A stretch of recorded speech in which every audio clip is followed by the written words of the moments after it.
Assalamualaikum warahmatullahi wabarakatuh. Salam cerdas, sukses, sehat, bahagia. Semoga anak-anakku semuanya di rumah dalam keadaan sehat walafiat. Begitu juga orang tuanya. Amin ya robbal alamin. Nah, pada kesempatan pembelajaran kita kali ini, Pak Rizky ingin mengingatkan sekali lagi. Yuk kita persiapkan diri kita untuk belajar, kita tata niat kita.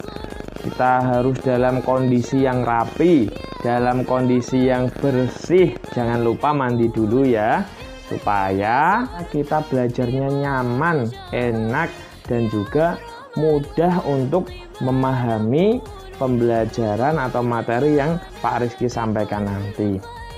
Semuanya sudah siap? Kalau sudah, kita awali dulu dengan berdoa. Berdoa mulai. A'udzu billahi minasyaitonir rajim. Bismillahirrahmanirrahim. Raditu billahi rabbah wa bil islami dina wa bi Muhammadin nabiyyan wa rasulah. Rabbi zidni ilma warzuqni fahma, amin ya rabbal alamin. Oke, kita mulai pembelajarannya ya. Oke anak-anakku semuanya, pada pembelajaran kali ini kita akan belajar tentang macam-macam zakat. Nah, mengeluarkan zakat adalah wajib bagi umat Islam yang mampu. Tahukah kalian, kewajiban umat Islam bukan hanya mengeluarkan zakat fitrah di bulan Ramadan atau menjelang Idul Fitri saja, tetapi juga berkewajiban mengeluarkan zakat mal atau zakat harta jika telah mencapai batas jumlah tertentu dalam 1 tahun, atau batas jumlah tertentu itu dinamakan nisab. Jika hartanya sudah mencapai 1 nisab, maka dia berkewajiban untuk mengeluarkan zakat mal.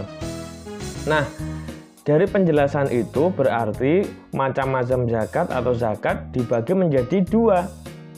Yang pertama adalah zakat fitrah, ya. Yang kedua adalah zakat mal. Nah, kita bahas yang pertama dulu. Zakat fitrah. Zakat fitrah itu apa sih? Ada yang tahu? Oke. Zakat fitrah adalah mengeluarkan beras atau bahan pokok, bahan makanan pokok lainnya. Bisa beras atau gandum dan lain sebagainya yang sejenis, sebesar 2,5 kg atau 3 kg. Ya. Jadi kisarannya antara 2,5 sampai 3 kg setiap orang. Beras atau bahan makanan pokok yang telah terkumpul tersebut akan dibagikan kepada para mustahik atau orang yang berhak menerima zakat. Nah, biasanya kita berikan melalui perantara amil zakat atau bisa langsung disalurkan oleh para mustahik atau para orang-orang yang berhak menerima zakat.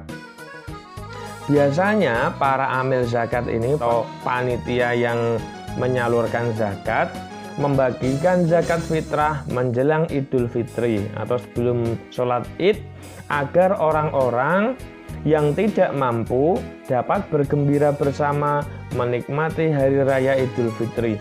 Orang-orang yang tidak mampu bisa ikut makan bersama. Nah, selanjutnya zakat fitrah itu sangat menolong orang yang tidak mampu, baik mereka yang meminta maupun yang tidak meminta. Kita juga ikut menggembirakan mereka untuk bersama-sama merayakan hari raya Idul Fitri. Waktu membayar zakat itu boleh, nah ini zakat fitrah ya. Waktu untuk membayar zakat fitrah boleh dilakukan mulai tanggal 1 Ramadan sampai menjelang sholat Idul Fitri. Jadi setelah sholat Idul Fitri itu sudah tidak boleh zakat fitrah. Namanya bukan zakat fitrah, sodakoh kalau sudah melampaui batas waktunya. Jadi saya ulangi lagi, waktu untuk membayarkan zakat fitrah adalah dari tanggal 1 Ramadan sampai sebelum sholat Idul Fitri. Bisa dipahami ya anak-anakku semuanya? Nah, orang yang wajib mengeluarkan zakat fitrah adalah yang pertama beragama Islam, ya, baik laki-laki, perempuan, sejak usia bayi, anak-anak atau lanjut usia. Pokoknya semua orang yang beragama Islam, mulai dari dia dilahirkan sampai ia sebelum meninggal, sampai lanjut usia. Nah, yang kedua, memiliki penghasilan yang cukup untuk kebutuhan sehari-hari. Ya, untuk kebutuhan pokok sehari-hari itu cukup. Zakat fitrah untuk anak-anak, untuk bayi yang belum mampu, itu menjadi tanggungan orang tua mereka. Jadi anak-anakku semua di rumah, ya, kalian nanti waktu Ramadan sebelum hari raya Idul Fitri itu juga berkewajiban untuk membayar zakat fitrah. Yang membayar siapa? Tanggungannya akan dibayarkan oleh orang tua kalian. Yang ketiga, orang itu masih hidup sampai akhir Ramadan. Jadi orang yang sudah meninggal sudah tidak punya kewajiban untuk membayar zakat fitrah. Nah, itu dia syarat-syarat orang yang berkewajiban untuk membayar zakat fitrah. Ada 3. Selanjutnya yang kedua, zakat yang kedua namanya zakat mal, ya. Yang kedua ini zakat mal. Pengertian zakat mal itu apa? Zakat mal disebut juga dengan zakat harta, yaitu mengeluarkan sebagian harta kekayaan yang dimilikinya apabila telah mencapai nisab atau batas tertentu. Nah, pengertian nisab ini adalah lama waktu suatu harta yang dimiliki seseorang dalam jumlah tertentu. Misalnya, jika seorang muslim memiliki 85 gram emas selama 1 tahun, zakat yang harus dikeluarkan adalah 2,5% atau 2,5%. Atau jika diuangkan, jika harga emas 1 gramnya itu 400.000, nilai nisabnya adalah 85 gram kali 400.000, berarti batas nisabnya adalah 34 juta. Jadi kalau ada orang yang berpenghasilan 34 juta rupiah dalam jangka waktu 1 tahun, dia terkena beban kewajiban untuk mengeluarkan zakat mal. Nah, berapa yang harus dikeluarkan zakat malnya? 2,5% dari 34 juta adalah 850.000. Jadi kalau orang yang punya penghasilan 34 juta, batas nisabnya ini, batas minimalnya, maka dia berkewajiban mengeluarkan zakat mal senilai 850.000. Bisa dimengerti ya anak-anakku semuanya. Nah, fungsinya untuk apa sih zakat mal ini? Zakat mal dimaksudkan untuk membersihkan harta yang dimiliki. Karena di dalam harta itu ada hak fakir miskin. Jadi di dalam harta orang-orang yang punya, ya, orang-orang yang berkecukupan, berkemampuan, itu ada hak hartanya fakir miskin, ya.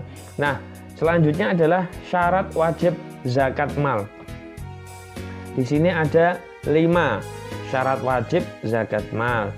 Yang pertama, pemilik harta adalah orang Islam, Muslim, ya. Yang kedua, pemilik harta telah balik atau berakal, ya, balik dan juga berakal, tidak gila. Yang ketiga, harta tersebut termasuk dari jenis-jenis harta yang wajib dizakati. Nanti kita belajar jenis-jenis harta apa saja yang wajib dizakati. Nah, yang keempat adalah harta tersebut telah mencapai 1 tahun, mencapai nisab. ya. Yang kelima, harta tersebut harus milik sendiri ya. Harta tersebut harus milik sendiri. Itu dia 5 syarat wajib untuk zakat mal.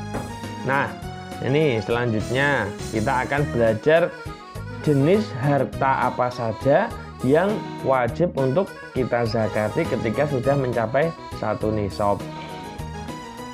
Di sini ada 6 ya, 6 jenis harta yang wajib dizakati. Antara lain adalah yang pertama, perhiasan emas dan perak yang disimpan. Yang kedua, uang simpanan yang telah mencapai 1 tahun atau 1 nisab tadi hitungannya ya. Yang ketiga, harta atau uang yang diperoleh dari usaha berdagang atau bekerja. Yang keempat, hasil pertanian, misalnya padi dan palawija atau polowijo kalau bahasa Jawanya. Yang kelima adalah binatang ternak, misalnya punya ternak kambing, sapi, dan kerbau. Nah, yang keenam adalah barang temuan, misalnya perhiasan, uang logam yang terbuat dari emas atau guci yang nilainya itu tinggi. Nah, bisa dimengerti ya anak-anakku semua. Oke, untuk saat ini kita belajar macam-macam zakat dulu. Untuk selanjutnya kita akan belajar terkait dengan siapa saja orang yang berhak menerima zakat dan juga hikmah zakat. Hikmah zakat itu apa sih? Nah, tapi pada intinya zakat itu adalah untuk membersihkan ya, membersihkan harta, membersihkan jiwa. Ya, seperti itu ya anak-anakku semua. Nah, selanjutnya adalah tugas siswa. Silahkan kalian kerjakan soal online di Google Form seperti biasanya. Nanti linknya akan Pak Rizky berikan melalui pesan WhatsApp di grup kalian masing-masing ya. Oke, terima kasih kalau sudah selesai menonton video pembelajaran ini dan anak-anakku semuanya sudah selesai mengerjakan latihan soalnya. Maka kita akhiri dengan baca hamdalah. Alhamdulillahirabbil alamin. Wassalamualaikum warahmatullahi wabarakatuh.